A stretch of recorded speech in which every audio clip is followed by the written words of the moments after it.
You'll see that again later. That's a constellation. You gotta get the volume higher on your side.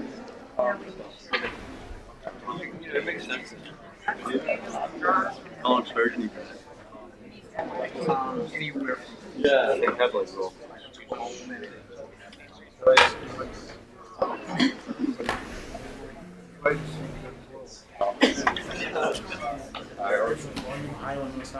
I can't talk. My volume is muted. That's exactly what I heard. It doesn't do anything because since it's all going out through HD. I don't think I can. Once it goes to HDMI, it should be controlled. The problems with the photography, you get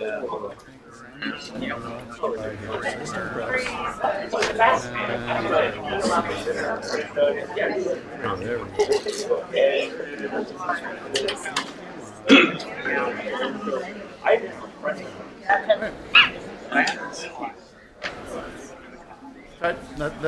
if they can hear it in the back. Since those speakers are pointed that way, so I don't really hear as well as great. That's what we want.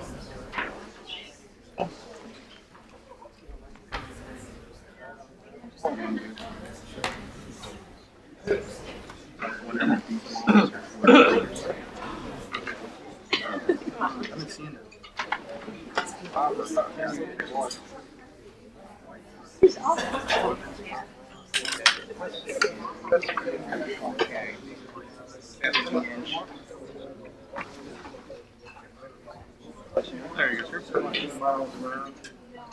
Not much room. No, I gotta lose weight. Have to lose his Well, I hope not. That's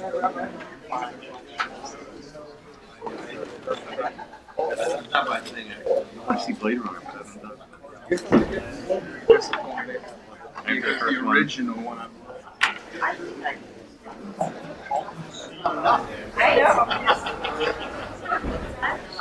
All right, we're going to get started in just a second, but I'd like to find out how much my audience is new. We have quite a good audience tonight. Very pleased that in the winter months that we can still pack the house. How many of you, this is your very first time coming to one of these public lecture series? Fantastic, good number of new people. And may I ask, how did you find out about the public lecture series? I love new friends. Are you have word of mouth? We love that. We love that. Anybody else? Another way of finding it besides friends? Okay. How many of you have been to, say, I don't know, 5 or 10, more than one, 5 or 10 of these? Okay. How many have been here for like the last 5 years? How many have been here longer than I've been hosting it? I've been hosting, I realized, since 2002. This is on order my 200th public lecture series hosted. We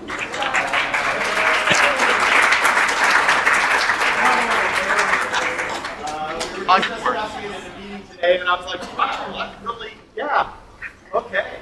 This is my audience. I get to call you my audience because I've been working with you for 15 years now. Okay. I always like to thank the folks who do the webcasting because we get such a tremendous audience, non-live audience out on the web. So I'm going to thank Thomas Maroon, who's doing the webcasting there. And then we take that webcasting and our Oppo friends do their magic and send it out live stream to YouTube. And that is Grant Justice, and making his very last appearance tonight. He's moved on to another job at CSCI, Matt DiGirolamo.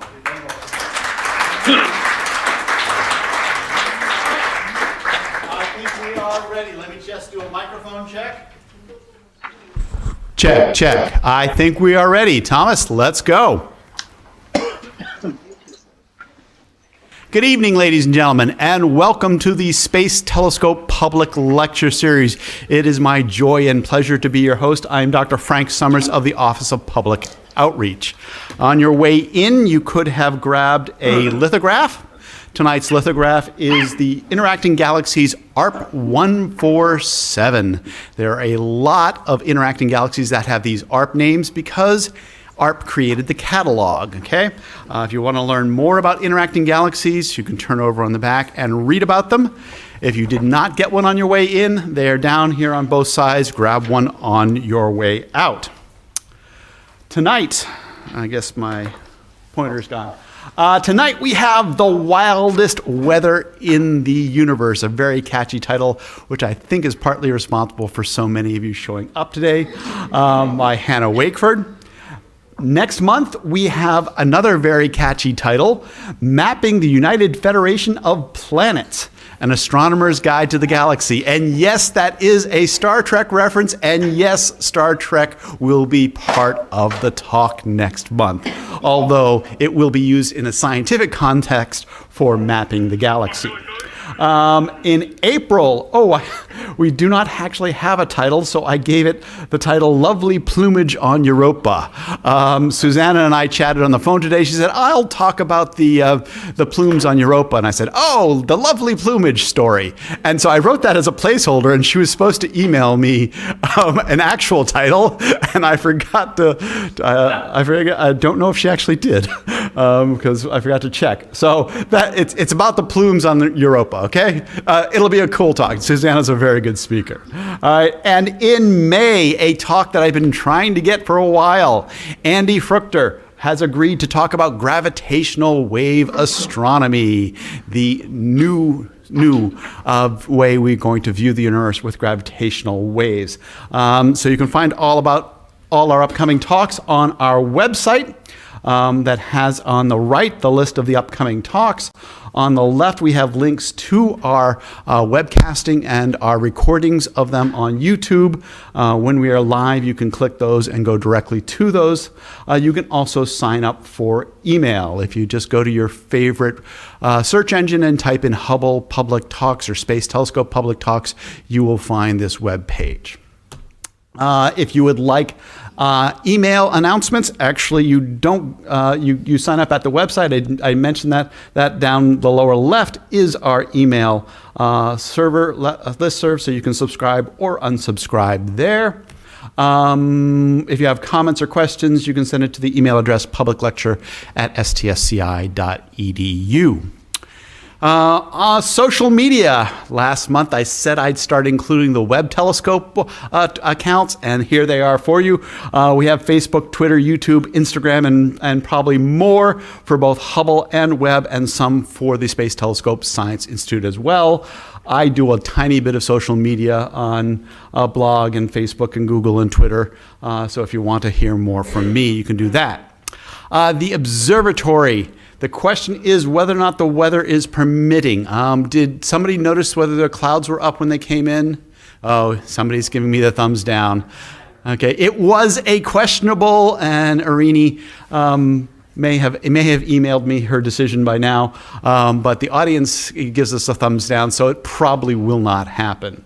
Okay, but they do an open house on Friday evenings. If you go to md.spacegrant.org, you'll find that web page over there on the right.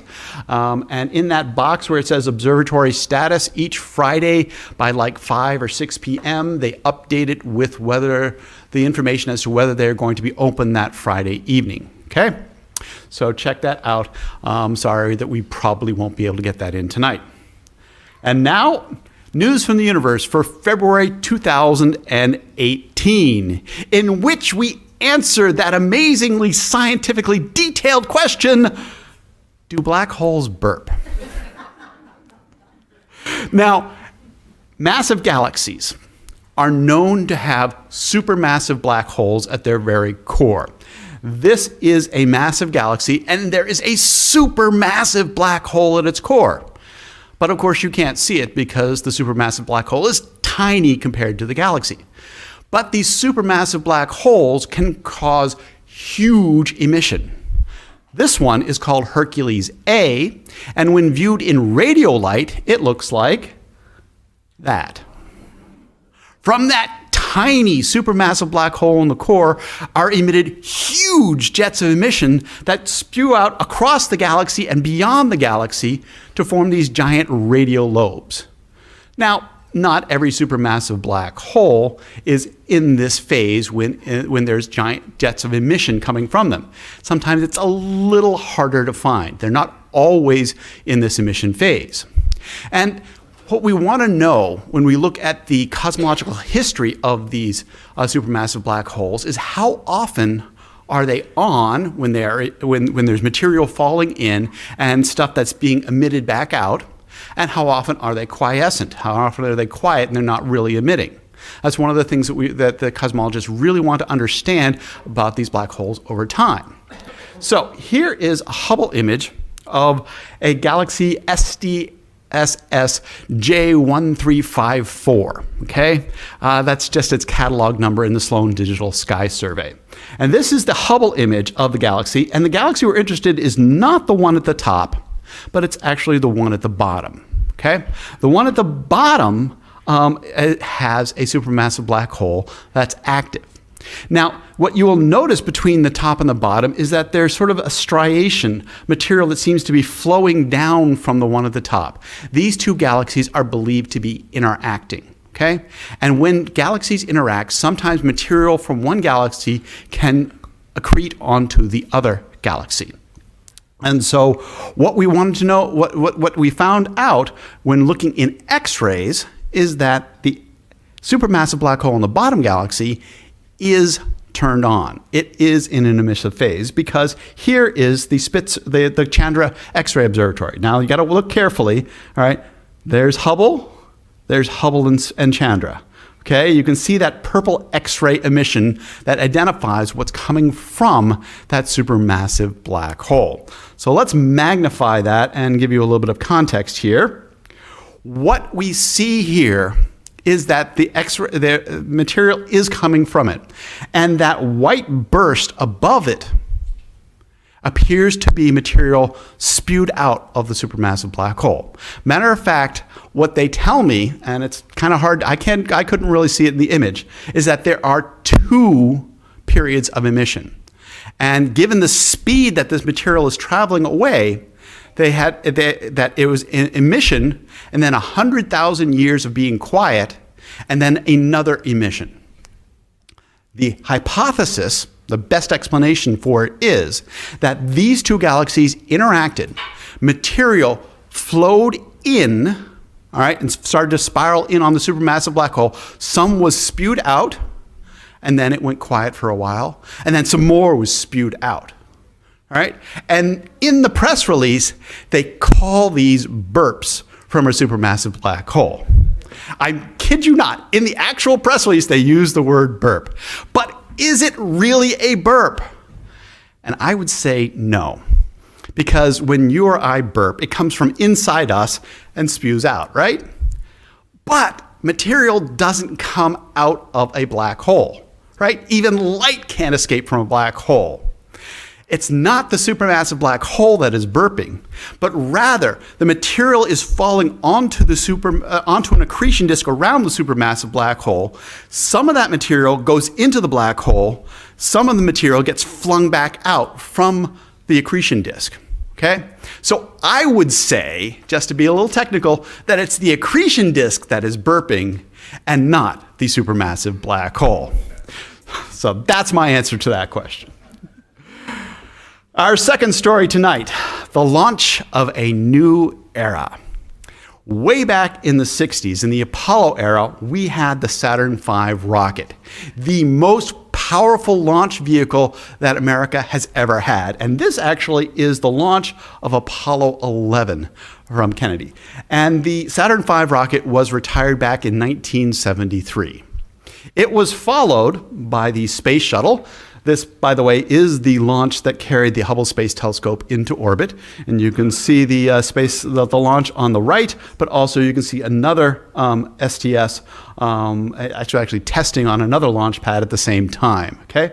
And this was also incredibly powerful, but it had to carry the space shuttle up. So the payload that could be inside the space shuttle was considerably smaller.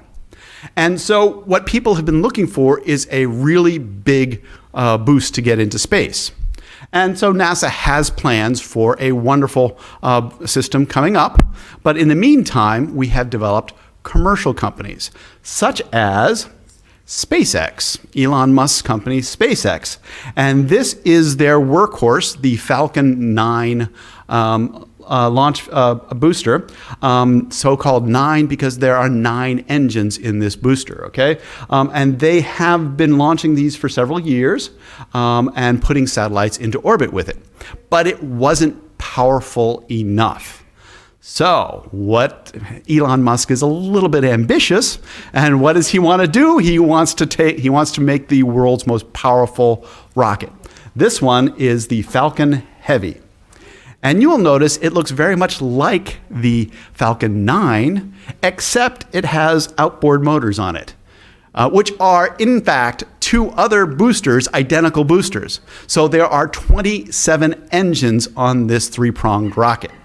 All right, and they did a test firing a week or so ago, and they didn't actually launch anything. They didn't actually go off. They did a test firing to show that they could launch all 27. They could fire all 27 engines together, and today they did the test launch. What was the payload?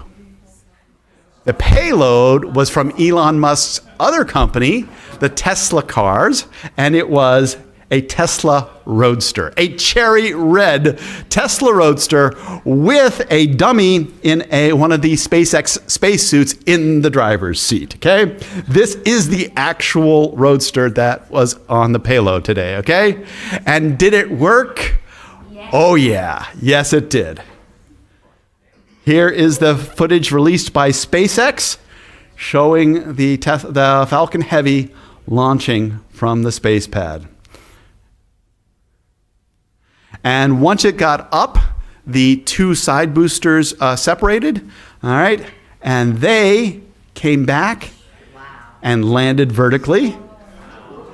I never get tired of seeing that, okay? SpaceX has been doing this for a while. I never get tired of watching this. Now, the center booster was supposed to land on a platform out at sea, which SpaceX has done before, but there is no confirmation from SpaceX that it landed safely. There was a disruption in the video feed that makes people a lot of speculate that it did not land successfully. But there has been no confirmation as far as I've heard from SpaceX. Okay?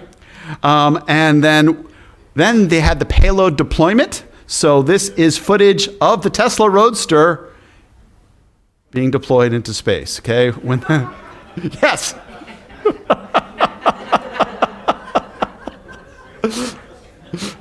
All right, and this is my favorite shot. This is a shot over the shoulder of the Tesla Roadster in orbit around Earth right now. And you'll notice it says on the dashboard, "Don't panic," which is an homage to Hitchhiker's Guide to the Galaxy.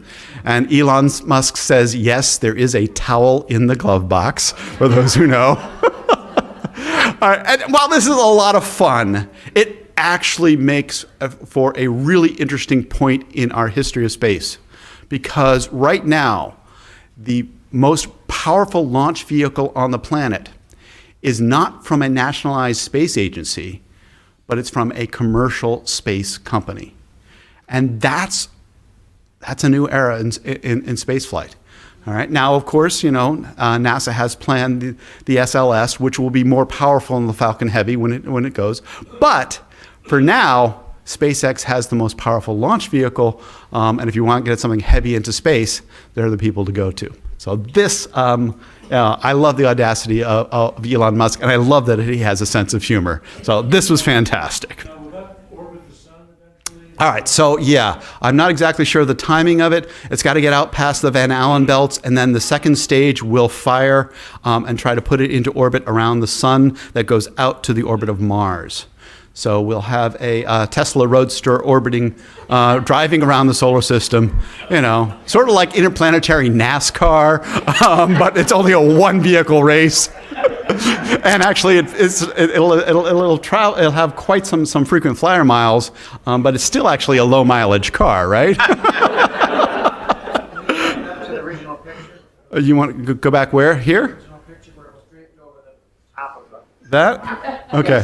You want a picture of that? Okay, it's available on the internet because that's where I grabbed it today. Okay. Our final story for tonight. You have to imagine if the Falcon Heavy could not only go interplanetary, but could go interstellar.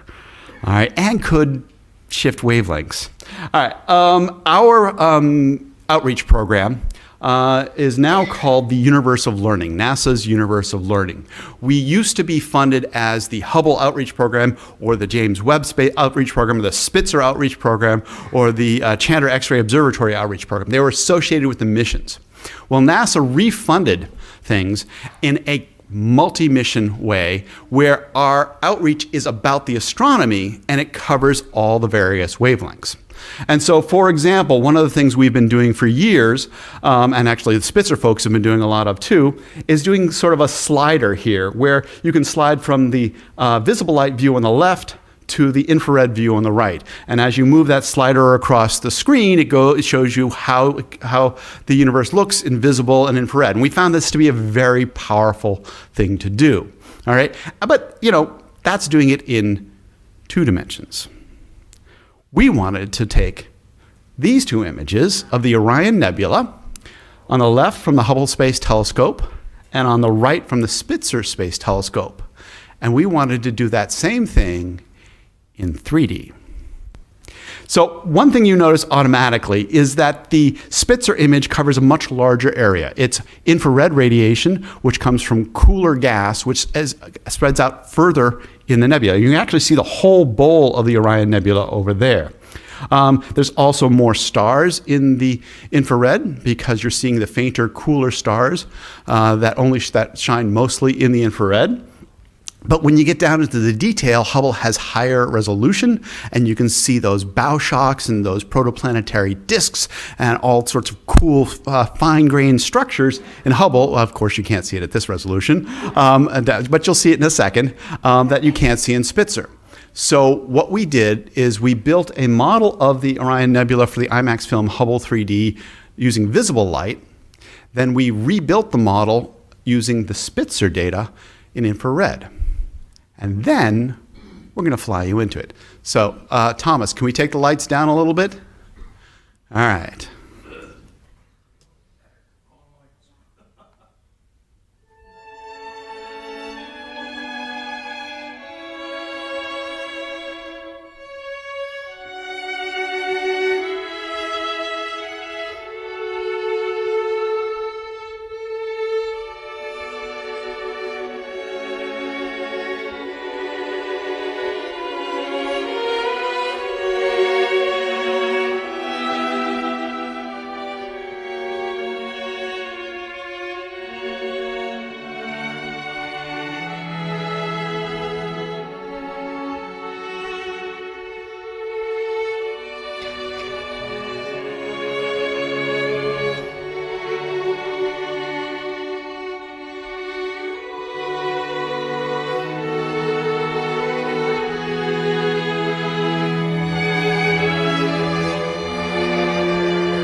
So we thought that was a considerable success, being able to show you in 3D what it looks like from the Hubble visible light image, what it looks like in the Spitzer infrared image, and you get a real feel for the different structures that we see and inherently the value of multi-wavelength astronomy.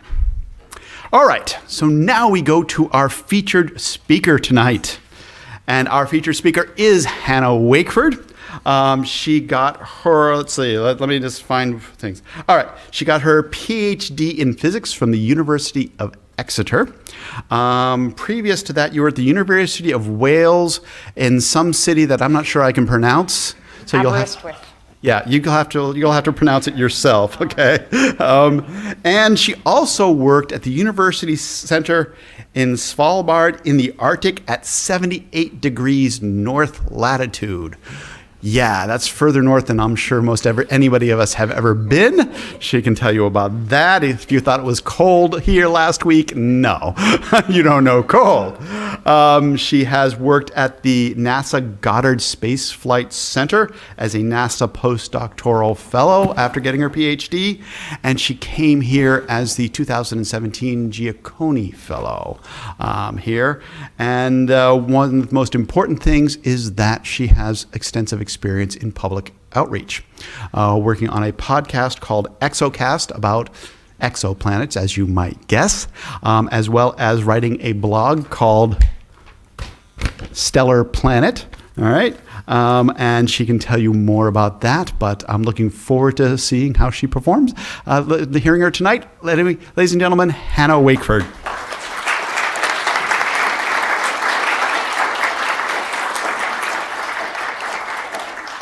Let me just switch this over for everybody. You can watch me type in my password, apparently. No, we're good.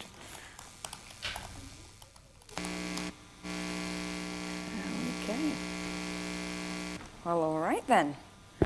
Hello, everybody. This is a great crowd. Brilliant. Loving it.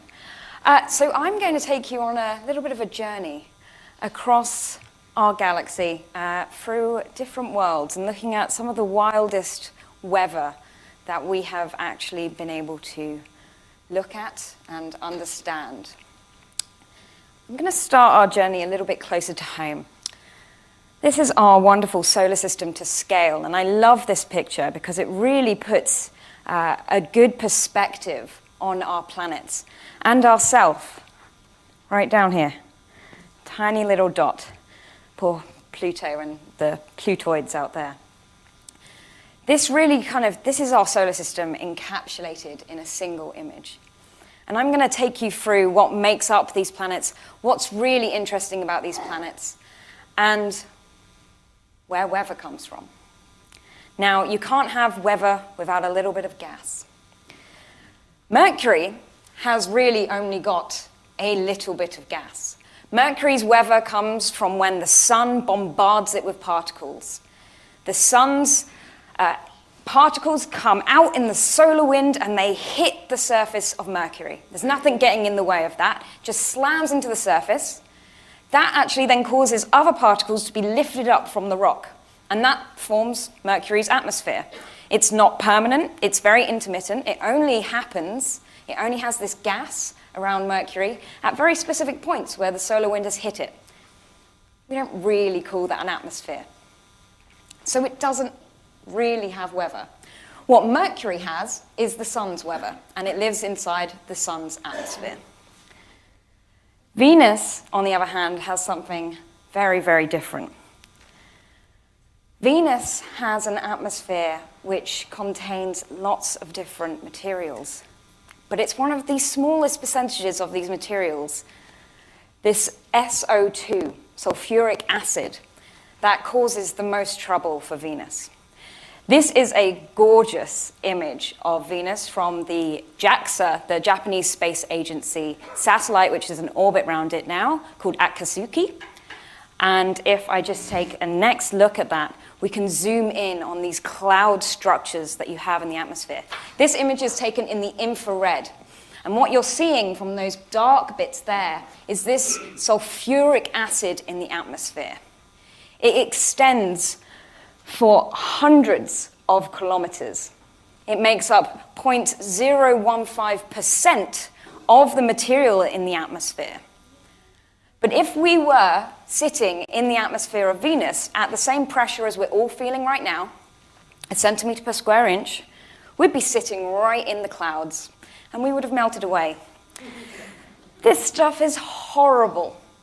It would melt through your skin in less than a minute. It would get down to the bone in 2 minutes, and there wouldn't be much left of us. So it's incredibly difficult for us to understand and study Venus because it's such a horrid, harsh environment. When you get down to the surface of Venus, it's 90 times the pressure that we feel here. 90 times. That's going down very deep into the ocean. Now, humans have scuba dived that deep, so the pressure's not the thing that's going to kill you, and you've got to get through the sulfuric acid first. But it's also really hot down there. It's 700 degrees. Ugly little sister, right there. It's not a nice place, and that's some very strange weather. But it's not the strangest in our solar system. Some of the strangest phenomenon that we have aren't permanent, like Venus's sulfuric haze that extends throughout the atmosphere, but they're intermittent. They only happen every now and again. And one of these we actually see on our neighbor Mars. What happens on Mars every now and again is a global dust storm. What you're looking at is 2 images that were taken just months apart. One which is nicely labeled for us. We can see all of these different features on Mars.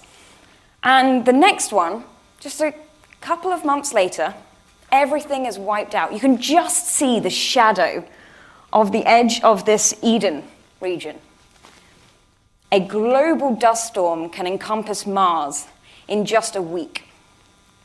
And we're actually expecting another one quite soon, so I don't know how Curiosity is going to be feeling about that one. But these storms are intermittent and they go away. So it's a very strange phenomenon that we don't actually understand. We think it's got something to do with the gravity.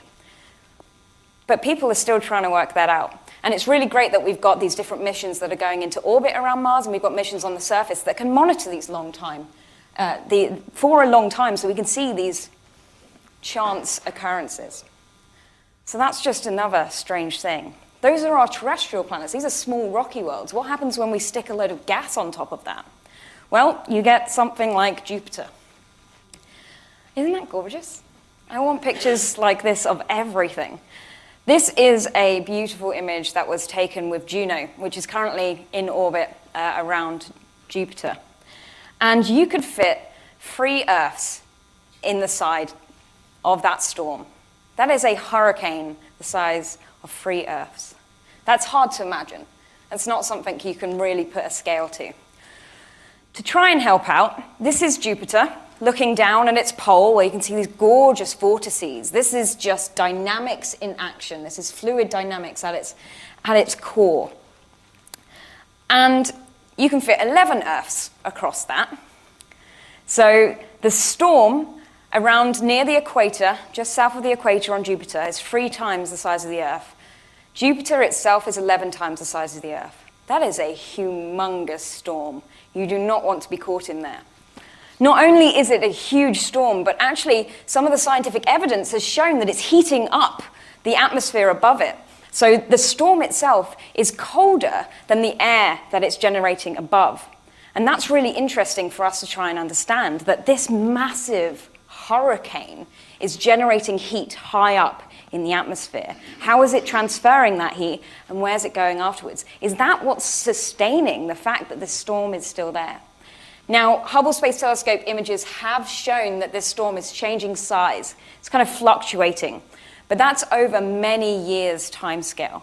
It gets bigger and smaller, and we're like, oh, it's going away, it's going away. And then it comes back full force, and you get a picture like this, which was taken just last year. So it's a truly amazing phenomenon in our solar system. But you can see the pole here, and I want you to really focus on that pole. Look at all of these gorgeous vortices. Look how small some of them are. Look at them spiraling down. This is the pole of Jupiter. If we go to the next planet, Saturn, the pole looks very different. There's a strange giant feature. And if we zoom in, take a look at that, it's formed a beehive shape. Nature does this very naturally, and it's all about the way material cools and expands. But if we zoom in even further, we can see that there's this hurricane right at the center. We didn't see that on Jupiter. There wasn't this central storm, this vortex in the center of the pole like we would expect. Everything spinning around. There was lots of them, lots of little poles. Here we've got this ginormous storm right at the pole of Saturn, inside this weird shape. And that really threw people for a while. We're trying to still work on simulations to see why this is forming, what temperature the material would have to be, what would it be made of to form this perfect shape. And this came from the Cassini spacecraft. These are modified color. So this is an infrared image, this is an optical image, and this is very much modified. The blue that you see there actually is the rings. So we're looking at a slant edge there, and you're seeing the rings in the distance in this image. So these are all enhanced color images of Saturn. This one's a little bit closer to the truth. But that's not the coolest place in our solar system. I'm biased, but the coolest place is Neptune. Neptune has winds that reach up to 1,300 miles per hour. 1,300 miles per hour. And that's what you're seeing here. This image was taken by Voyager 2 when it went past, and it took this image, I'm not ashamed to say, just 2 months after I was born.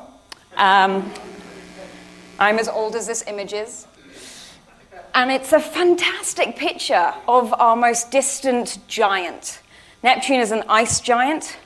And this cloud that we're seeing here, that is solid ammonia particles in the atmosphere. It's so cold out there, almost everything freezes. And these storms are whipping around the planet at whopping speeds. Those are the fastest winds in the solar system. Can't get faster than that. But that's just our solar system. That's a statistic of 1. We can't deal with that in astronomy. We want lots of things. We need to start looking at all of the other stars. What else is out there? What other kind of phenomena have we not discovered yet? So, how about that?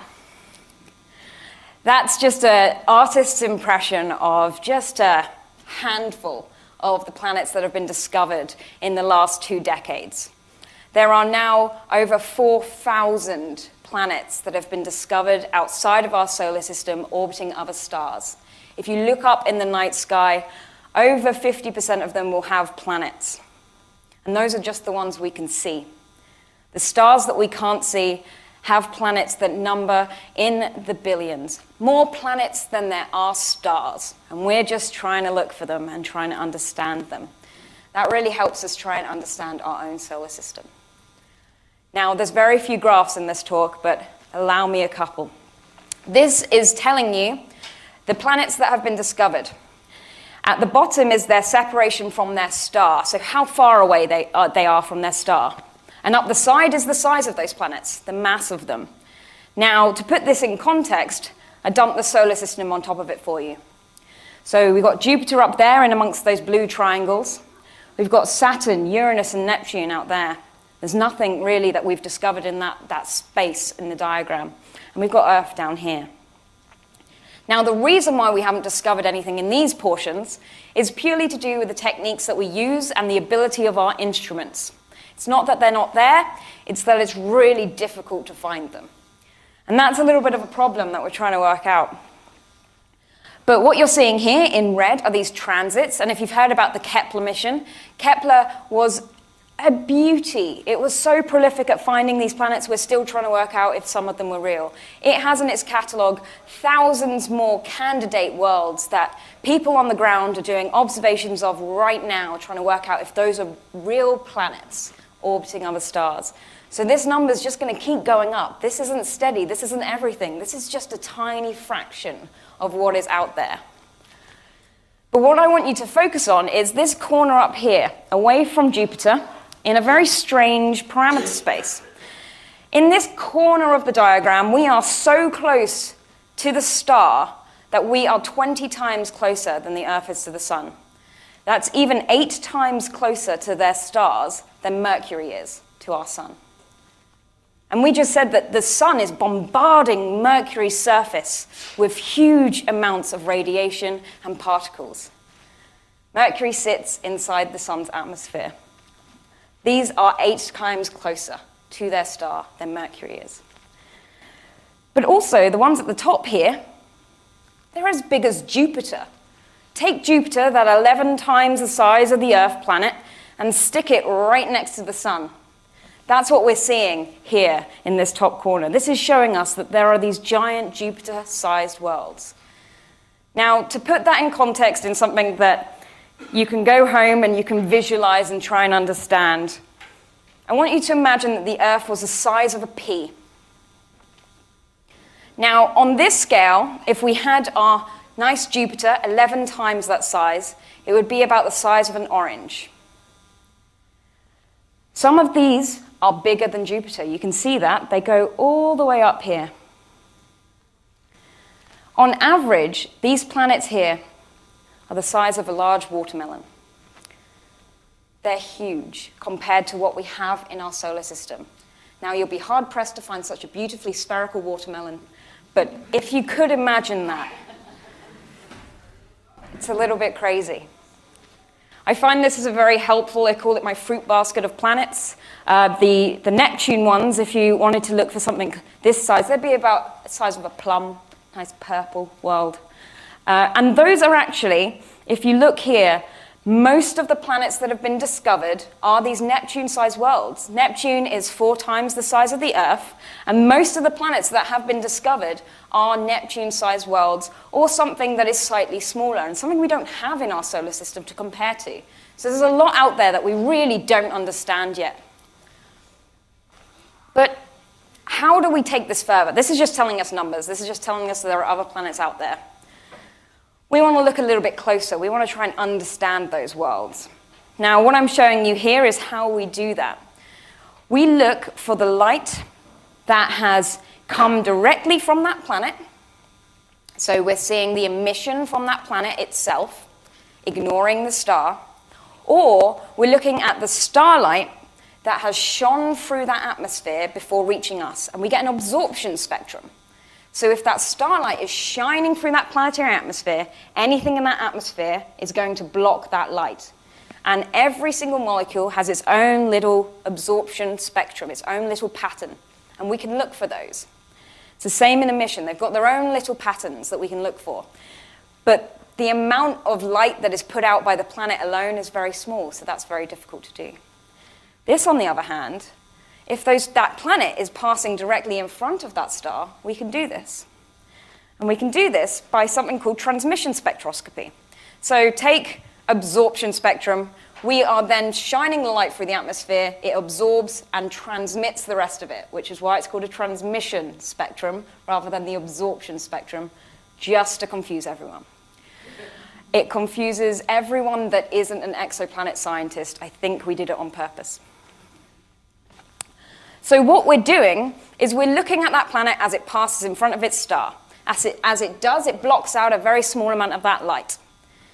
If we look at that in lots of different wavelengths, if we build up our colors, we look at it in, say, I don't know, red or blue, we get a different amount of absorption because the atmosphere is going to be absorbing some of that light. And then we build up our colors, we get our picture, and we start putting it together. And we get the change in the amount of light blocked by that planet over different wavelengths, over different colors. And then we can start using some of the physics that we understand. We can use these spectra. Each element, each molecule has its unique fingerprint. If we piece that together and try to understand it, we can put a model to that and try and work out what's in the atmosphere. In this case, what it's showing you is some sodium and potassium there. What you're seeing over here is something that I recently did with the Hubble Space Telescope, and you're seeing this slope here from hydrogen and helium in the atmosphere. These are big, gassy worlds, mostly hydrogen and helium. You're seeing this sodium absorption, this potassium absorption, and most importantly, huge amounts of water vapor in the atmosphere. They're so close to their star, they're incredibly hot. They're about 1,500 Kelvin. They're very, very hot. Everything's in the gas phase. So what we found was there's lots of water. None of it's liquid. It's all happily floating around in the gas. These are boiling pots of material. So that's how we do that. Another way of showing this change in depth, is showing you how the planet appears to us. What it's doing is it's changing its relative size. It's changing the amount of light it's blocking out. So if we've got our model and we watch this, the planet looks like it gets bigger and smaller as it's absorbing that light. And that's what we're doing. We're looking for this change in the size of that planet as you go through all of those colors. I find that's a very helpful visualization. I even have to go back to it every now and again to remember what it is we're doing. So taking all of that, the techniques that we use, how do we do that? I've already hinted at this, but we need our eye on that storm.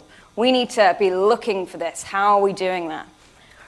My favorite workhorse in astronomy, the Hubble Space Telescope. It gave me my PhD, so I'm quite happy with it right now.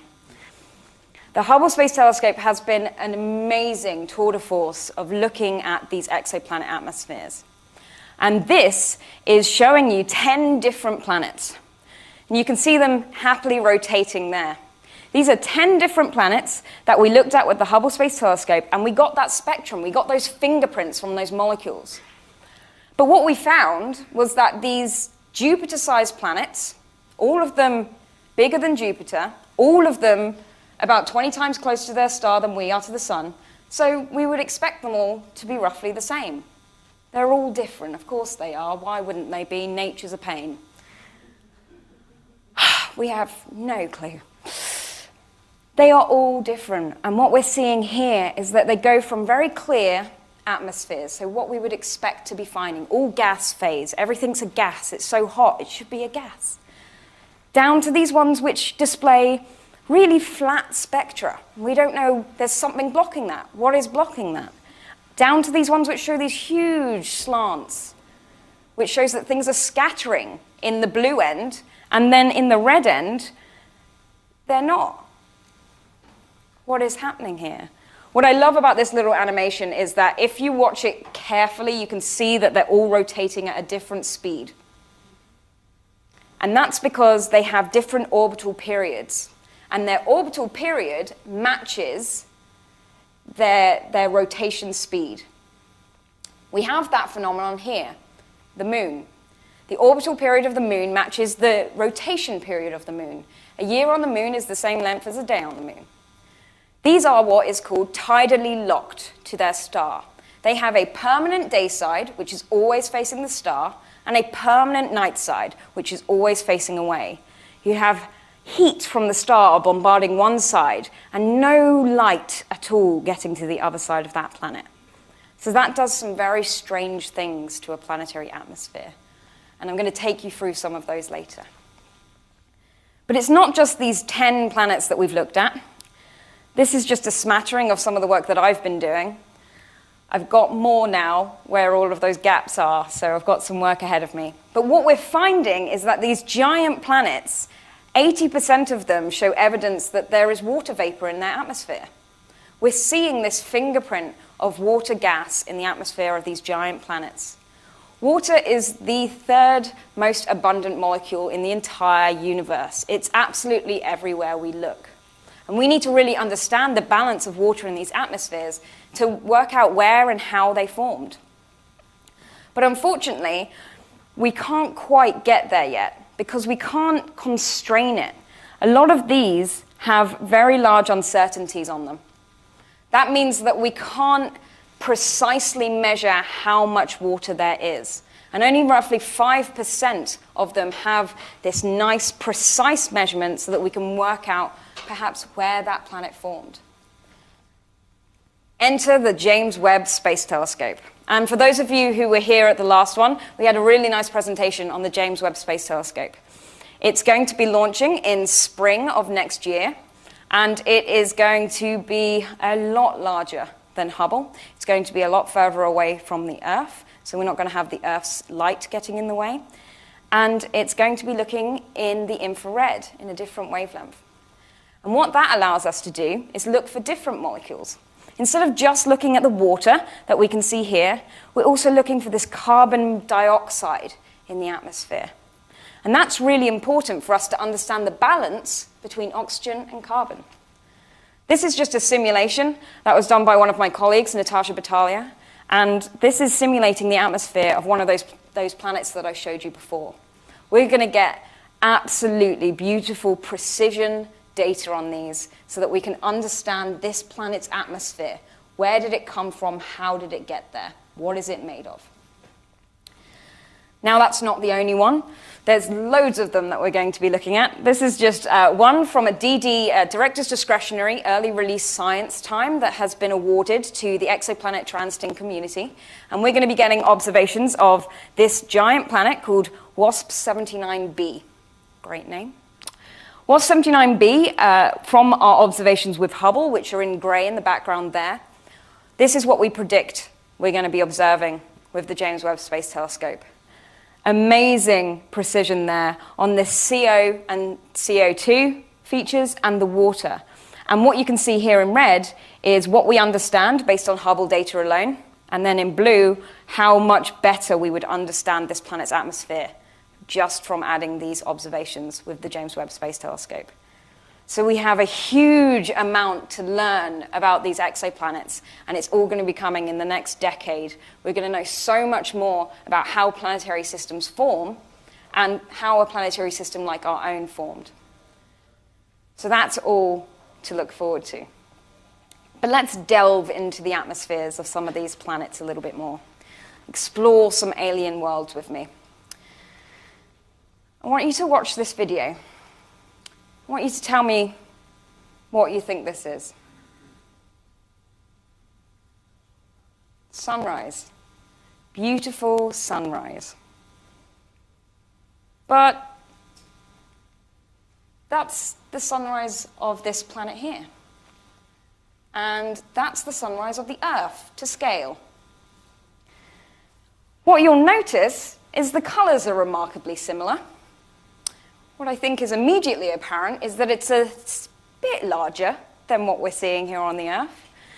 That is an actual size scale image compared to the Earth of what the sunrise would look like if you were in the atmosphere of a planet called HD 189733b. Telephone numbers. A lot of this audience will remember having to memorize telephone numbers. That's what we're doing still. HD 189733b, much like the Earth's atmosphere, scatters all of its light in the blue end of the spectrum. It scatters that light away. And if you were sitting looking through that atmosphere at its star, you would see this gorgeous red hue across the star, much like the Earth's sunset. You, of course, on this planet would be 20 times closer, so the star in the sky would look a lot bigger. And also, because you're so much closer to the star, you'd see all of the arrays of the colors of a sunset all at once. So it would be a beautiful spectacle. Now, of course, another caveat to this is that you'd be sitting in an atmosphere that it was at the temperature of 1,200 degrees. So you wouldn't be very happy. You would also be sitting in an atmosphere where it's tidally locked. So the only way you can see the sunset is to be sitting specifically at a point on the edge of that atmosphere between the day and the night. The boundary between the bright, sun-bombarded day side and the cold, frigid, lightless night side of this planet. And you'd be looking out at that star and you'd see this gorgeous sunset. But that's kind of like the Earth. It scatters, it's a bit boring sunset. We've seen that one before. What about this one? This is a simulation of a sunset on a different planet called HD 209458b. HD 209458b has sodium in its atmosphere, and it doesn't scatter light like the Earth's atmosphere. It doesn't scatter all of this blue light. It's relatively flat, but then it's got sodium absorbing that light. Now, sodium is a nice yellow color. Street lamps are sodium lamps. They shine a nice orange. But if it's orange that's shining, that means that orange is taken out of your spectrum.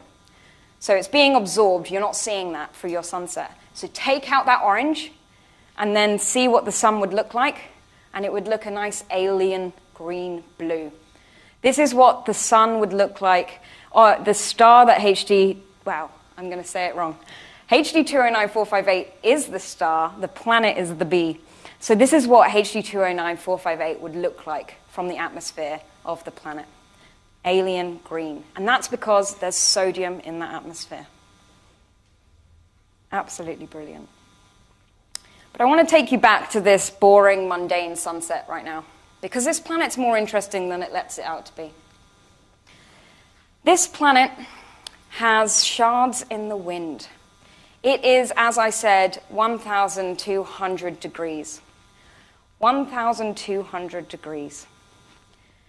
It is also being bombarded by an active star. What you're going to see here in this video is a flare go off on that star and a reaction from the planet. And this is a simulation that is done based on the data down here. This is showing us that when a flare goes off, and this was measured with an X-ray telescope, the flare from the star was measured, and then the planet was looked at during this time using a UV telescope, and what it saw was a really big spike in the Lyman alpha, and that's looking for hydrogen. Lyman alpha lines are created by hydrogen. And what we saw was this humongous tail of material that had been blasted off of this planet's atmosphere by this flare from the star. That's a violent place to be. Not only is it a violent place to be because of the star, but the winds on this planet, remember I said Neptune's winds, 1,200 miles per hour. The winds on this planet have been measured to be 5,400 miles per hour, whipping around that planet's equator in a huge band, speeds that are absolutely insane. You physically cannot imagine them. But because of the temperature of this planet's atmosphere, there's another issue. God, it's really a horrible place. The other issue is that there are clouds in this planet's atmosphere. Now, the clouds here on Earth are made of water. We like water. It's a bit painful when it's hitting you, when it's hail, or it's a bit cold when it's snow. These clouds are made of magnesium silicates. They're made of sand. But they're not made of nice beach sand that kind of hurts when it blows off the beach. These are made of molten glass. And that is flying into you at 5,400 miles per hour, horizontal winds of molten glass over 1,000 degrees. And then every now and again you'll get blasted by radiation from the star. I think that counts as wild weather. That's just the start of the craziness. This planet has been studied the most out of almost all of the exoplanets that we've been observing, so we know quite a lot about it. But there are other really wacky worlds out there that we're learning about. One of them is HD 80606b. And HD 80606b is essentially a Jupiter-sized comet. This is its orbit compared to our solar system. It comes in from up here, close to where the Earth orbits. So it's fairly decent, quite nice out there. And then it whips right down close to its star. This actually goes much, much closer. And then it slingshots out again. And then it comes back down. And then it slingshots out again. This is a cometary Jupiter-sized world. Can you imagine what that does to an atmosphere? We call this an engineering problem more than anything. In engineering, you hit something with a hammer and you wait to see how long it takes to go back to normal. Every time this planet orbits, gets hit by a hammer and we have to wait to see how long it goes back to normal. And actually, we've been making those observations with the telescopes. And we can do that measurement by looking at the planet over the course of this orbit and looking at how that atmosphere is reacting by measuring the heat. Now, I don't know if this video is playing or not. I think it is now. And this is a model of what happens to this planet's atmosphere. As it comes close to the star, it starts to heat up. It gets smacked in the face, and then over time, it settles back down again. And if you look towards the end there, you can see this bow shock coming around here. Just shock waves going around and around the planet as it tries to calm down and get back to normal. The adrenaline rush is kind of coming down.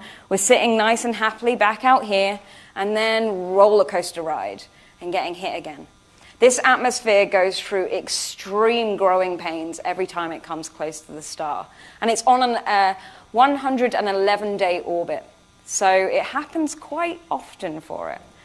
And it's a great kind of test tube for us understanding the engineering of a planetary atmosphere. It's fluid dynamics in action. Crazy planet. Now, the next one is one of my favorites, and I think you'll find out why. WASP 12b. Not only is it easier to remember, bonus. But what we saw when we measured this atmosphere was this kind of slope again, like I showed you with that HD 189733. We saw this scattering from the blue end all the way down into the infrared. Now, the reason why this sunset's a little duller than we see in 189 is because it's scattering uniformly at all wavelengths. It's just scattering all that light, and it's a very film noir kind of sunset on this one. It's all very kind of mysterious. But this planet's even hotter than HD 189. This planet is 2,500 degrees on its day side. 2,500 degrees. That's hotter than sitting under that Falcon 9 as it was taking off. Sitting right underneath that. That planet is sitting in that temperature all the time. Now, what this scattering tells us is that there's something in the atmosphere. There's liquid droplets in this atmosphere. It's not all gas. At that temperature, everything we know of should be in the gas phase. There should not be any liquid droplets of anything in this atmosphere. So what this is telling us is that the temperature change from that day side at that 2,500 degrees to the night side where we're looking at this planet is huge. The night side where we're observing this has to be around 1900 degrees. There is a temperature change of over 500 degrees from the day side to the night side of this planet. That causes huge amounts of winds around the planet's atmosphere. But that also tells us a little bit about what these clouds might be made of. And there's only really one option left in this temperature range for what these clouds can be formed of. And it's a little thing called corundum, or more commonly known, sapphires and rubies. The clouds in this atmosphere are gems, and they are raining down in this atmosphere. Absolutely beautiful. And the reason why it's all of these colors, and the reason why rubies and sapphires are different colors, is because this corundum, this Al2O3, nice small combination of elements, if you stick a random metal from a different element, it changes the color. So if you stick a different element in, it could be green or yellow. And we find all of the spectrum of colors in this corundum here on the Earth as beautiful gems, rubies and sapphires being the easiest and nicest to make. So the atmosphere will be a rainbow of gems. That's why it's my favorite. It's just, I'll take it. I'll have all of them. So we've found some really strange worlds, and we've been able to look at them with this technique, and it's only going to get better in the future. As the telescopes get bigger, our understanding gets better, and more planets are found that we can do these observations of. It's really exciting for me because I get to just play around with all of this stuff and try and understand it and try and communicate to everybody here just how amazing nature's imagination truly is. So we want to go on an exploration beyond our own solar system. And we're moving outwards. We're moving past our planets. We're moving to another bit of our galaxy. we've only explored a tiny portion of where we are. This is just kind of going to take you through every bit that we've been exploring. Out from the sun, as it becomes a small dot, out to our nearest stars. And every single one of the lines on here shows you a line to the direction of an exoplanet that's been discovered.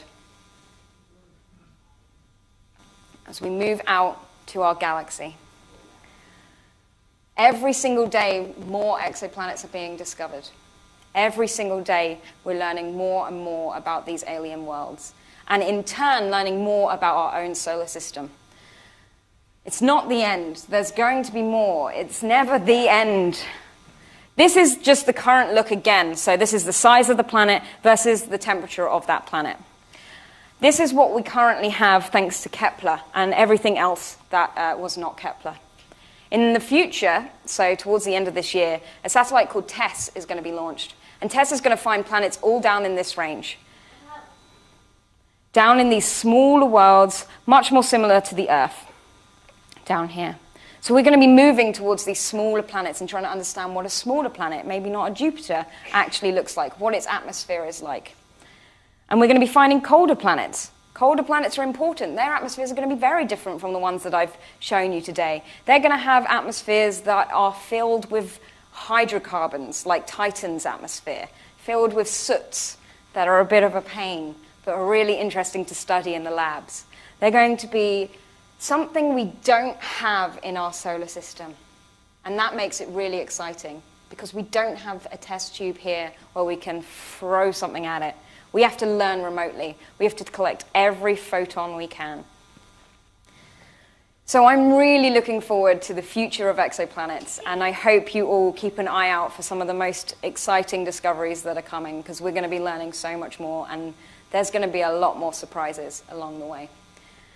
If you enjoyed hearing me talk, I talk for about an hour once every month with some of my friends. As was mentioned before, I do a podcast called Exocast. I have a colleague called Hugh Osborne who does detections. I do the classification, so I'm actually looking at what these atmospheres might be like. He's finding the planets. And then my other colleague, Andrew Rushby, who does astrobiology. What is life out there in the universe? How can we find it? So the combination of us arguing, if you think that will be entertaining, is good. I do warn you, we're all British, so the accents might be a bit of a pain. But we also will be getting transcripts of all those episodes. But I just want to leave you with that predicted number of planets that we're going to be discovering, and just the thought that anything is possible. Thank you.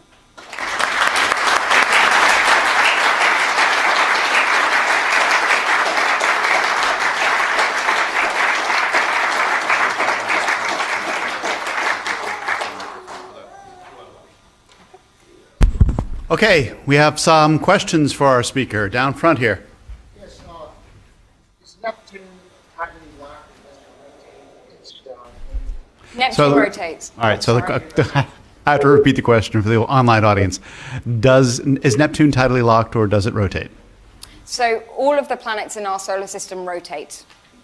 So the question then follows, what then is the source of these 1,300 mile an hour sustained winds? All right, so pressure variations cause winds in our atmosphere on Earth. What is causing these pressure variations on Neptune to this extent? all right, I want to actually add to that a question from the online audience. So what causes those 1,300 mile per hour winds on Neptune? And from the online audience, how are those winds measured on Neptune? What is your reference point, since there's no hard surface? So the answer is going to be unsatisfying. I'm not entirely certain. I imagine it's something to do with temperature differences. Neptune has internal heating. That's going to be causing some differences. That causes differences in the vertical uplift of material. So if you're uplifting material, it's cooling, it's condensing, and then that's going to be driving the fluid dynamics of the atmosphere. In terms of a reference point, those clouds are very, very helpful. Voyager is not the only image we have of Neptune. The Hubble Space Telescope has taken some amazing images of Neptune, and some of the ground-based telescopes also, in lots of different wavelengths, have been looking at Neptune's atmosphere, trying to understand it. One of the really impressive things on Neptune is this dark spot. I showed you the one on Jupiter, which is this bright red spot. On Neptune, there's this big dark cloud region, which is kind of confined to a spot. And looking at that rotation, we know the rotation of Neptune, and we can see the rotation of these cloud structures, and it's different. So we can get this differential, is what it is, between the rotation period of Neptune and the material that we're seeing, able to detect in that atmosphere. Okay. Over there. These, when I think of storms, Earth-wise, I think of precipitation. Does these storms in the planets also precipitate? So on these crazy weather that you're having, is it actual real precipitation falling down through the atmosphere? So that's a really good question.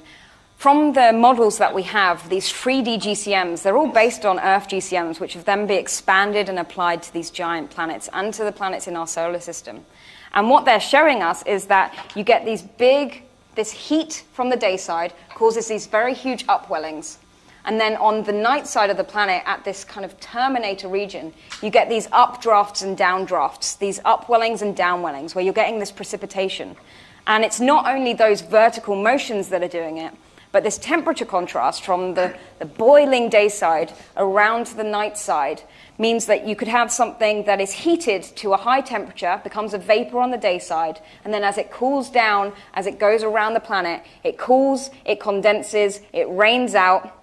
Sometimes it might even become an ice of some kind. It could be snowing rubies on one of these planets. And then as it goes round, as these winds carry it round, as these dynamics push it around into the dayside heat again, it heats up and it's being pushed up in the atmosphere as a gas, and then you get this cycle again. So you see these big upwellings and downwellings in the planetary atmosphere where this material is just constantly being transported around. Okay. Other questions? I thought there was one over here. There's one. Why is the moon gravitationally locked with the Earth? Why is the moon gravitationally locked to the Earth? So the gravitational locking comes from just conservation of the angular momentum. And when we're looking at these hot Jupiters, what would have happened? They couldn't have formed there. So after they formed and they're spinning around the disk of the star, as they move inwards, as you spiral inwards, you've got to lose some of that energy somehow. And as you lose that energy, you reach this very stable state where your orbital period matches your rotation period. It's an incredibly stable position to be in.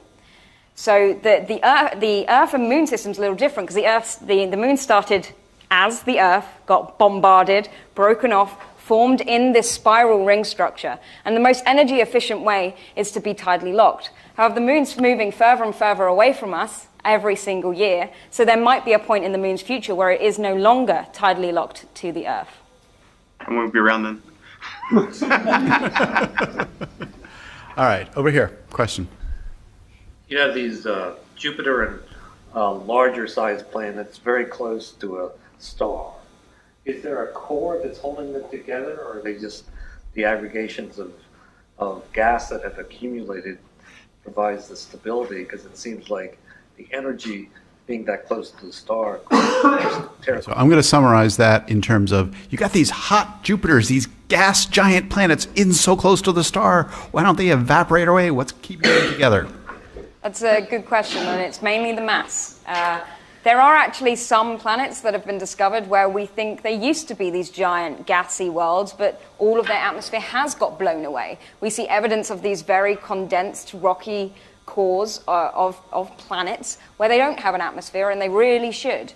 So we see evidence that some of them have lost their atmosphere entirely. But as I said before, these planets did not form there. You cannot form a giant planet that close to a star. It had to have moved in from earlier in its system, earlier in the disk. It had to have moved in from further out. Now, there's a number of theories of planet formation, but first you need to stick together a load of particles. And as you stick together those particles, you accumulate gas around you from the disk. And it's this runaway accumulation of that gas which causes you to create a planet like Jupiter. Now, if that had then moved in towards its star, in these positions where they are, we've seen evidence that the atmosphere gets blown off. But we can measure how much, and it's very, very little. It's the equivalent ratio of a CME coming off of our sun. It's losing a very small amount of its mass in any one time. So it's not something that's going to completely wipe out HG 189.733b's atmosphere, based on the measurements that we have. So it's really the mass that's holding this atmosphere on. It's clinging to it. And every planet, even our own planet, has something called a Roche lobe, which is a gravitational distance away from that planet where something is no longer gravitationally bound.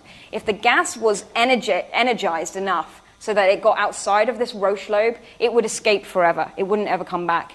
If it was energized such that it kind of escaped and then it fell back inside this Roche lobe, then you wouldn't ever lose that bit of the atmosphere. So there's a number of things there that are kind of keeping it in. All right, all the way in the far side of the room there. Found any exoplanets with a binary star system, and how does that affect? Have we found exoplanets in binary star systems, and how does the presence of the binary affect the planet? We found planets in binary stars, in triple stars, and in quadruple star systems. So binary stars are the most common in our galaxy, and there's quite a few planets that have been discovered around binary systems. WASP-12b, the one that I showed you at the end, is in a triple star system. WASP-12 only orbits one of those stars, but also orbiting that one star is two tiny little stars, M stars, that orbit each other and orbit that star. So it's in a triple star system. It's a freaking brilliant world. That's also a pain when you're trying to do data analysis because there's two other stars right there. But yes, we found planets and multi-planet systems around stars. And that really tells us about our own solar system and how possible that is. And some of these have interactions, and some of them don't. And that's really important for us to try and understand. And it's an area that we're really pushing into. Okay, down here. The difference between day and night temperatures on some of these, what would that range be? All right, so what is the range of day and night temperatures on these really hot planets?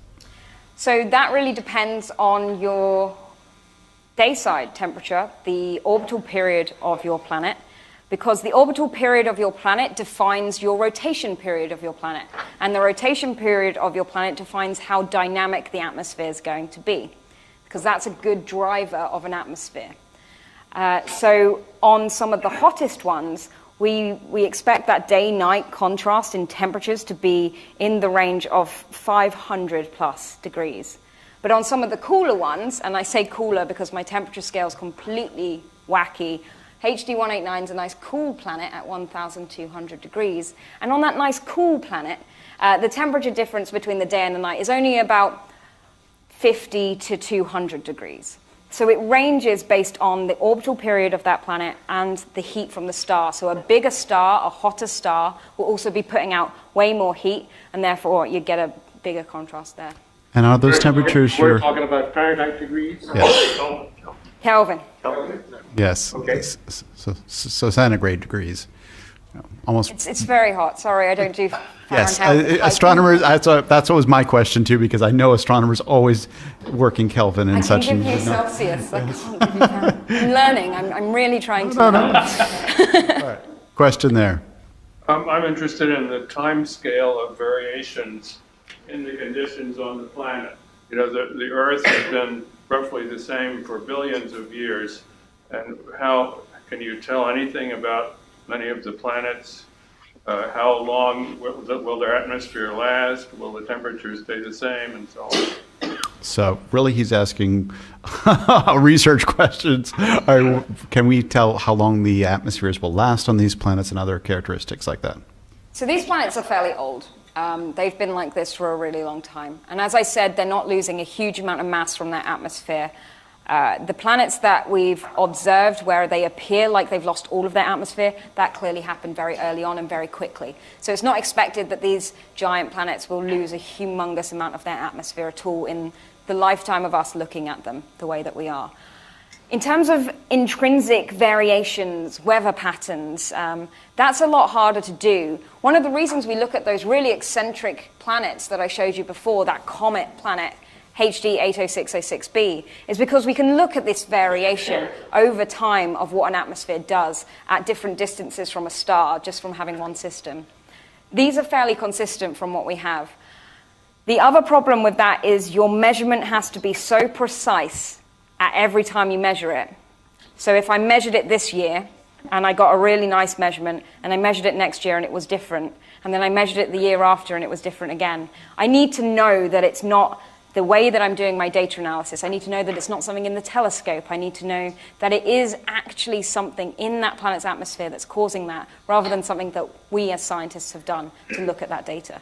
So it's really hard to say whether we've got any kind of small weather patterns. One of the really good examples of looking for these kinds of weather patterns is brown dwarfs. Now, brown dwarfs are much further off this diagram. They are roughly the size of Jupiter, but they're much, much more massive. They're over 15 times the mass of Jupiter, and that is a lot. These brown dwarfs aren't quite stars, but they're not quite planets. They're actually burning at their core deuterium. And in these brown dwarfs, there's this transition between different masses and ages of brown dwarfs where we see these patchy clouds in the atmosphere and the rotation of those clouds. So you can see and measure this weather pattern in a brown dwarf's atmosphere because you're doing the opposite of what I was explaining at the beginning. You're doing the emission spectrum directly from the brown dwarf rather than the absorption spectrum through the atmosphere. So it's the different techniques which allow you to kind of look at these different systems. Okay, we had one question online that wanted to know what is the force responsible for producing that beautiful hexagon pattern on Saturn? They were speculating that it was the moons, and I was like, no, it's not the moons. Do we know the hydrodynamic forces that produce that beautiful hexagon pattern? Fluid dynamics can do it. We see that hexagon pattern appear in multiple places on the Earth. That hexagon pattern appears for a number of different reasons. It's a very stable pattern. It's a very strong pattern. The way in which fluid dynamics works, we really don't know specifically for Saturn what those driving forces are, but we see that pattern here on the Earth. Mathematically, it comes out of a lot of solutions. I don't know if anyone knows the Devil's Causeway in Ireland. It's the columns of basalt for the volcanic material form these hexagons. And they form hexagons because when you're cooling a material down, that is the most structurally stable shape that something comes into because of the structure of the materials it's made out of. So there's a huge number of things that make this hexagon pattern. We're still trying to work out exactly what's going on, because that is on a scale that we can't produce here on Earth. Right, yeah. And I'd seen a laboratory experiment that produced a hexagonal pattern from resonances, but it wasn't really a proper analog for it. So yeah, so you have to, when you're doing these analogs, you need to get the pressures right, you need to get the temperatures right, you need to get the materials right. The problem with Saturn is it is hydrogen-helium atmosphere at high and low pressures, and you are not allowed, or you will not be funded to have a lab that will almost certainly explode. So it's a little bit hard for us to simulate, so that's why we do it in computers, and that's the way we kind of really explore these worlds. All right, so I think there was one more question right there. Okay, last question for the evening. In systems where there's multiple stars, are there any planets that would orbit one star for a while and then switch over to the orbit of another star? So the question is, in multiple star systems, can planets switch from orbiting one star to the other star? Not that I know of. There are three types of binary systems that I can explain to you. There is, imagine your two stars here. You can have a binary system where you've got a planet orbiting just one of those stars. You can have a planet orbiting both of those stars. And you can have, technically, we haven't found one yet, technically a stable orbit where it does this. So you get this smiley face. You can have it here, you can have it here, you can have it here, or you can have it here. The smiley face of binary systems. I don't know about this one. You'd have to play that, what's that game called? That simulator for Gravity Simulator. That would be fun, but It really strikes me that the dynamics really it'd go chaotic, and it wouldn't be stable. Most likely spin off. Yeah. Early in the history of these binary systems and different planetary systems, we know that stars kind of come by. We have evidence that stars have passed our solar system pretty close. Stars are pretty evil. They will grab your planetary children and take them with them. So we have evidence that some of these planets that we're looking at have been grabbed from somewhere else. They've been nicked from their parent star. So there's lots of different ways in which you can get these configurations, but we know that the formation of planets, we know that the formation of stars, and we know that the dynamics of our galaxy is very, very chaotic and dynamic. So there's a lot of things that can happen.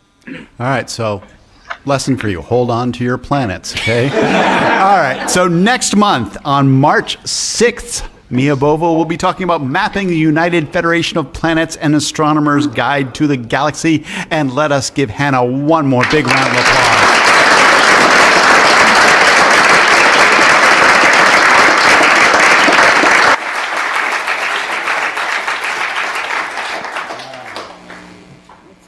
That off. Very good. We had about 100 people live online, and we'll get about 5,000 views a month or 3 months. Wow, that's impressive. Yeah, it's like a while.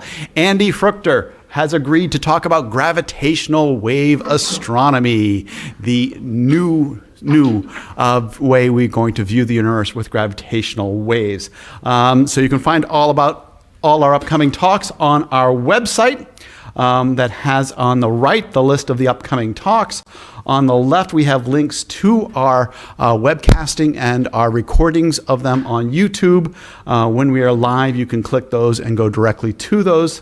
You can also sign up for email. If you just go to your favorite search engine and type in Hubble Public Talks or Space Telescope Public Talks, you will find this web page. If you would like email announcements, actually you don't, you sign up at the website. I mentioned that down the lower left is our email server listserv, so you can subscribe or unsubscribe there. If you have comments or questions, you can send it to the email address publiclecture@stsci.edu. Social media. Last month I said I'd start including the Webb Telescope accounts, and here they are for you. We have Facebook, Twitter, YouTube, Instagram, and probably more for both Hubble and Webb, and some for the Space Telescope Science Institute as well. I do a tiny bit of social media on a blog and Facebook and Google and Twitter, so if you want to hear more from me, you can do that. The observatory. The question is whether or not the weather is permitting. Did somebody notice whether the clouds were up when they came in? Oh, somebody's giving me the thumbs down. Okay, it was a questionable, and Irini may have emailed me her decision by now, but the audience gives us a thumbs down, so it probably will not happen.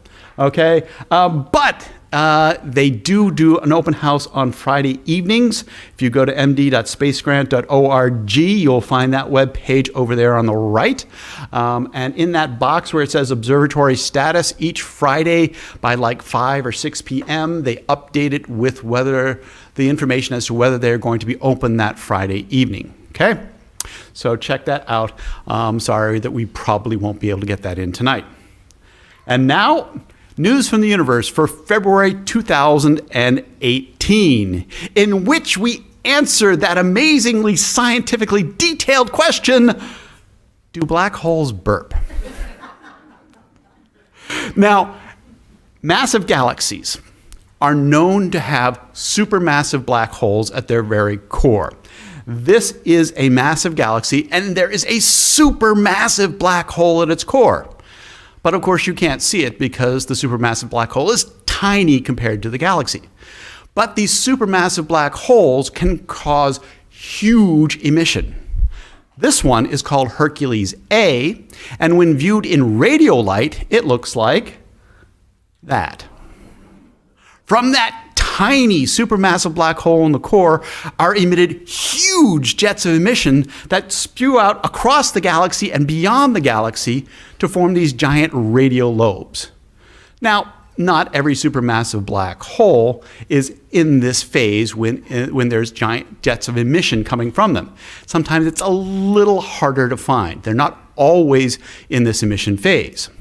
And what we want to know when we look at the cosmological history of these supermassive black holes is how often are they on when there's material falling in and stuff that's being emitted back out, and how often are they quiescent? How often are they quiet and they're not really emitting?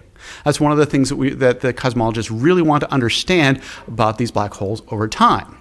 So here is a Hubble image of a galaxy SDSS J1354, okay?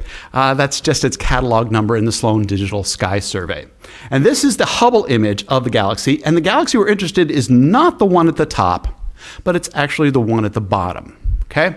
The one at the bottom it has a supermassive black hole that's active. Now, what you will notice between the top and the bottom is that there's sort of a striation material that seems to be flowing down from the one at the top.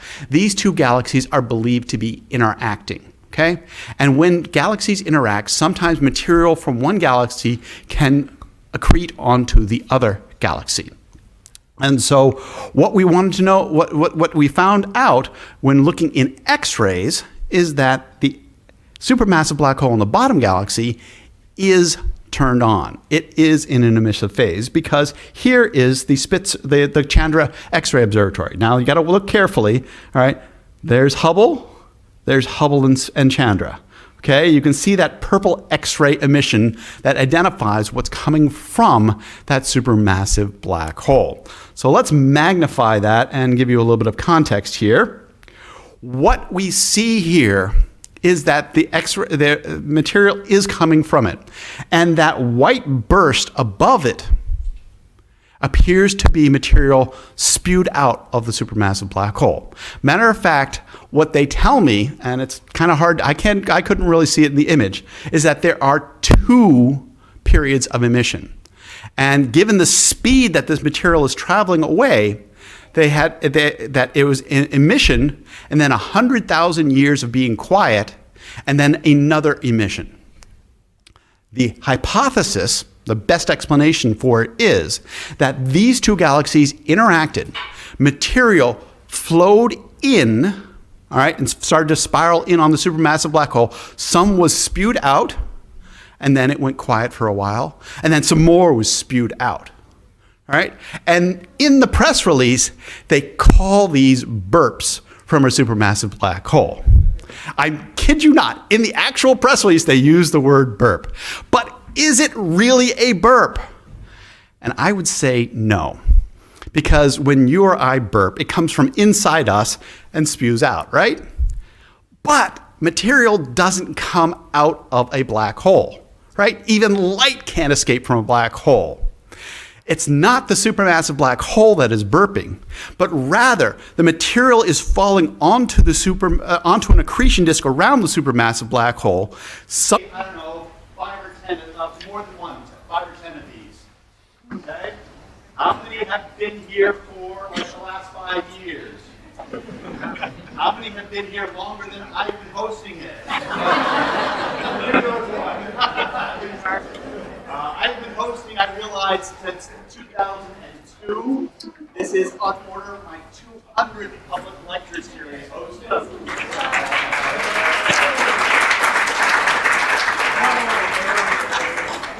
We were discussing it in a meeting today, and I was like, wow, that's really, yeah, okay. This is my audience. I get to call you my audience because I've been working with you for 15 years now.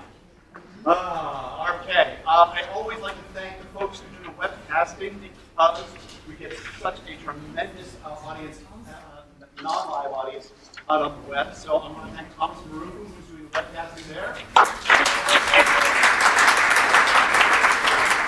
And then we take that webcasting and our Oppo friends do their magic and send it out live stream to YouTube. And that is Grant Justice, and making his very last appearance tonight. He's moved on to another job at CSCI, Matt DiGirolamo.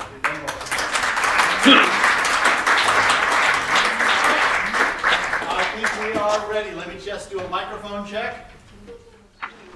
Check, check. I think we are ready. Thomas, let's go.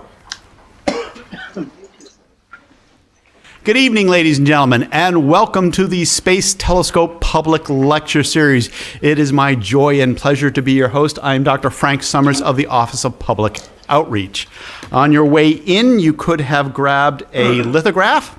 Tonight's lithograph is the Interacting Galaxies ARP 147. There are a lot of interacting galaxies that have these ARP names because ARP created the catalog, okay? If you want to learn more about interacting galaxies, you can turn over on the back and read about them. If you did not get one on your way in, they are down here on both sides. Grab one on your way out. Tonight, I guess my pointer's gone. Tonight we have The Wildest Weather in the Universe, a very catchy title, which I think is partly responsible for so many of you showing up today, by Hannah Wakeford. Next month, we have another very catchy title, Mapping the United Federation of Planets, an Astronomer's Guide to the Galaxy. And yes, that is a Star Trek reference, and yes, Star Trek will be part of the talk next month, although it will be used in a scientific context for mapping the galaxy. In April, we do not actually have a title, so I gave it the title Lovely Plumage on Europa. Susanna and I chatted on the phone today. She said, I'll talk about the plumes on Europa. And I said, oh, the lovely plumage story. And so I wrote that as a placeholder, and she was supposed to email me an actual title, and I forgot to, I don't know if she actually did, because I forgot to check. So that it's about the plumes on Europa. Okay, it'll be a cool talk. Susanna's a very good speaker. All right, and in May, a talk that I've been trying to get for some of that material goes into the black hole. Some of the material gets flung back out from the accretion disk. Okay, so I would say, just to be a little technical, that it's the accretion disk that is burping and not the supermassive black hole. So that's my answer to that question. Our second story tonight, the launch of a new era. Way back in the 60s, in the Apollo era, we had the Saturn V rocket, the most powerful launch vehicle that America has ever had. And this actually is the launch of Apollo 11 from Kennedy. And the Saturn V rocket was retired back in 1973. It was followed by the Space Shuttle. This, by the way, is the launch that carried the Hubble Space Telescope into orbit. And you can see the the launch on the right, but also you can see another STS actually testing on another launch pad at the same time, okay? And this was also incredibly powerful, but it had to carry the Space Shuttle up. So the payload that could be inside the Space Shuttle was considerably smaller. And so what people have been looking for is a really big boost to get into space. And so NASA has plans for a wonderful system coming up. But in the meantime, we have developed commercial companies, such as SpaceX, Elon Musk's company, SpaceX. And this is their workhorse, the Falcon 9 launch booster, so-called 9 because there are 9 engines in this booster, okay? And they have been launching these for several years and putting satellites into orbit with it. But it wasn't powerful enough. So what Elon Musk is a little bit ambitious, and what does he want to do? He wants to make the world's most powerful rocket. This one is the Falcon Heavy. And you will notice it looks very much like the Falcon 9, except it has outboard motors on it, which are, in fact, 2 other boosters, identical boosters. So there are 27 engines on this 3-pronged rocket. All right, and they did a test firing a week or so ago, and they didn't actually launch anything. They didn't actually go off. They did a test firing to show that they could launch all 27. They could fire all 27 engines together, and today they did the test launch. What was the payload? The payload was from Elon Musk's other company, the Tesla cars, and it was a Tesla Roadster, a cherry red Tesla Roadster with a dummy in one of the SpaceX spacesuits in the driver's seat, okay? This is the actual Roadster that was on the payload today, okay? And did it work? Yes. Oh yeah, yes it did. Here is the footage released by SpaceX showing the Falcon Heavy launching from the space pad. And once it got up, the two side boosters separated, all right, and they came.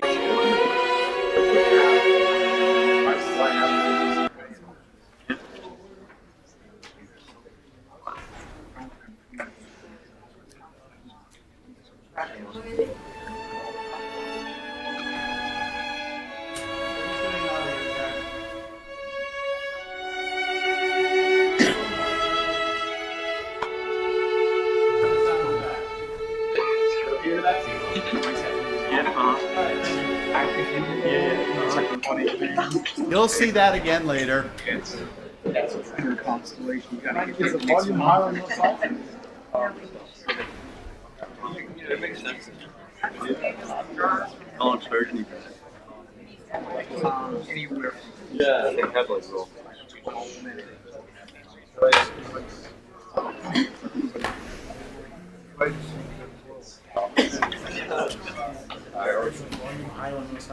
I can't talk. My volume is muted. That's exactly what I heard. It does no way because since it's all going out through HD.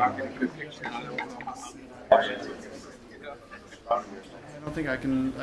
Once it goes to HDMI, it all should be controlled. The problems with photography. There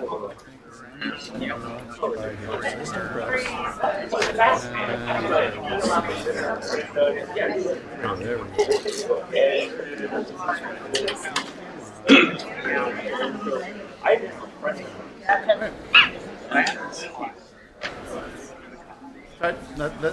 if they can hear it in the back.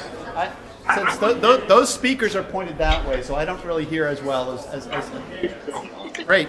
That's what we want.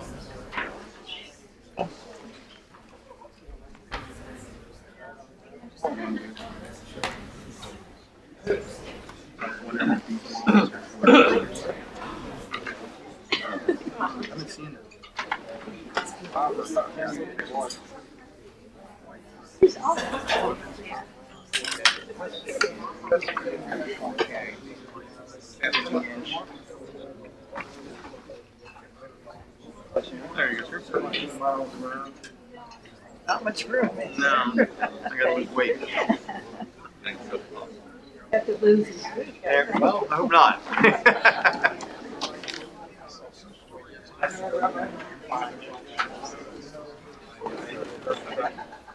not my thing. I want to see Blade Runner, but I haven't done it. Maybe the first one. Original one. I know. All right, we're going to get started in just a second, but I'd like to find out how much my audience is new. We have quite a good audience tonight. Very pleased that in the winter months that we can still pack the house. How many of you, this is your very first time coming to one of these public lecture series? Fantastic, good number of new people. And may I ask, how did you find out about the public lecture series? I love your friends. Are you going to have word of mouth? We love that. We love that. Anybody else? Another way of finding it besides friends? Okay. How many of you have been to, say,